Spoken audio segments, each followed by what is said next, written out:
Hello, welcome to another Chia video. Today we will be looking at the proper way to close Chia and back up the files.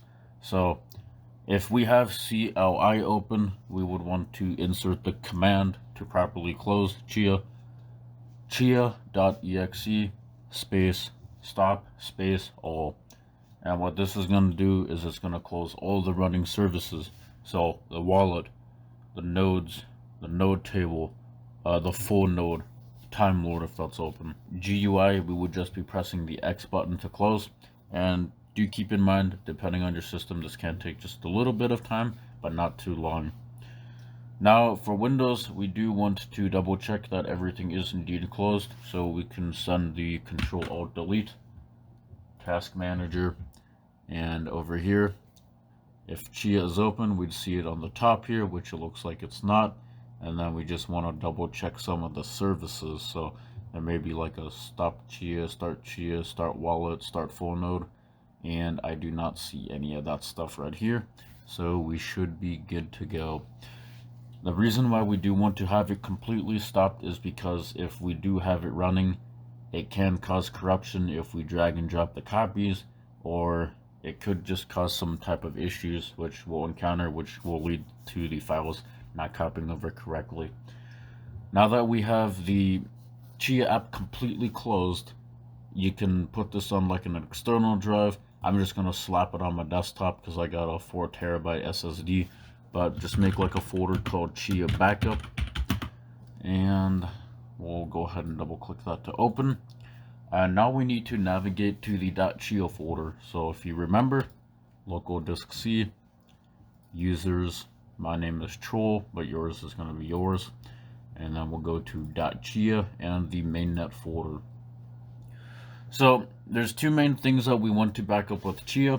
It is the config.yaml file and the database. The wallet, I have seen some people able to successfully copy, and it works, but it is honestly probably just the best to have that resync from scratch, especially if you're on a newer version of Chia. It will be really fast. And it's because the wallet is specifically built in a certain way and it's unique to the computer. So the first thing we're going to do is we're going to copy the config, and we'll copy that and we will paste right here. So the reason we want this one copied is because it gives us information. For instance, the pool information. If you're going into your file and you're not pooling correctly, or you, for instance, needed to change something in the config.yaml and you broke it, it's not going to come back. Or if you completely stop sending partials to like a pool that you're doing, there may be an issue with the pool config itself. So that is when we will need to copy it and paste it, and that way we can join the pool again without having to make a new NFT plot. So once this here is copied, this here will also be a really fast copy. Do keep in mind that it does also show the drive directory, so rather than individually punching them in again or adding them, you can just copy and paste it from the config, and you will be back into the running as fast as you can. So that's what this one. Now we're gonna copy the DB folder. So to know everything is fully closed, you're gonna see two items in this folder on the 1.2.11. You're only gonna see two things. If you see more than that, it means that something is not closed.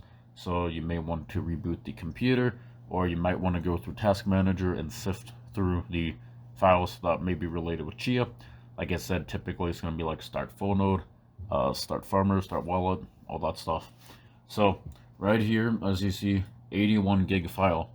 So we're going to go ahead and do the copy, and we're going to paste, and depending on your hardware, this can take a slight bit of time.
now that the backup has been finished, that should be the main two files you need on the database, rather than you having to resync from scratch, which can actually take days for some people, or rather than downloading the entire database from online.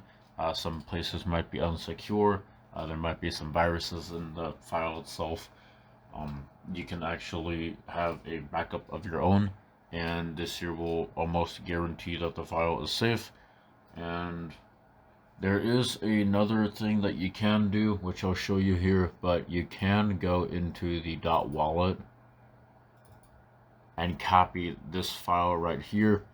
I have seen it work with some people. I've seen it not work with others. The wallet is quite specific, so what may be happening there is the wallet file, it's specifically meant to kind of be like a one type thing, where the wallet is specific towards like the machine that you use. If you do not have any success with the wallet backing up, like I said, it is possible that that does occur. You just have to like resync from scratch. With the newer versions of Chia, the wallet is very fast at loading, unlike the old versions. But yeah, that's the main files that you copy there. The config.yaml file, the blockchain file, and I hope you guys have a great rest of your day. Thanks for watching, hope you enjoyed, and please consider liking and hitting that subscribe button so you can stay updated on Chia videos, tutorials, and troubleshooting.